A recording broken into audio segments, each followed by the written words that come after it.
Hi, today I've already finished ZTE Blade A71 and I'll show you how to enable or disable Google Fit on this device.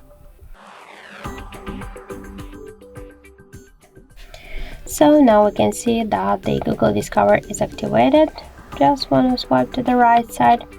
And now if you want to turn off this option, you should just pinch or just hold for a while your home screen, then click on the right down corner to settings, and you'll see here display Google app switcher. Just click on the switcher to turn off this option, and now we can see that we just successfully turn it off.